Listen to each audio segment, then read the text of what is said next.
வாழ்க வளமுடன், சுகம் சூழ்க. நற்பவி நற்பவி நற்பவி. இறைவனோடு இணைந்திருப்போம்.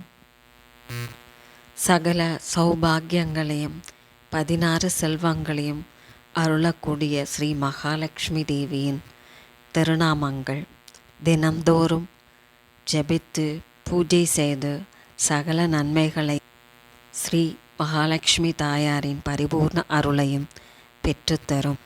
ஓம் அகிலலக்ஷ்மியே போற்றி, ஓம் அன்னலக்ஷ்மியே போற்றி, ஓம் அம்சலக்ஷ்மியே போற்றி, ஓம் அனந்தலக்ஷ்மியே போற்றி, ஓம் ஆத்மலக்ஷ்மியே போற்றி, ஓம் இதயலக்ஷ்மியே போற்றி, ஓம் உத்தமலக்ஷ்மியே போற்றி, ஓம் ஐஸ்வர்யலக்ஷ்மியே போற்றி, ஓம் கருணாலக்ஷ்மியே போற்றி, ஓம் ஓங்காரலக்ஷ்மியே போற்றி, ஓம் கனகலக்ஷ்மியே போற்றி, ஓம் கமலலக்ஷ்மியே போற்றி, ஓம் கற்பகலக்ஷ்மியே போற்றி போற்றி.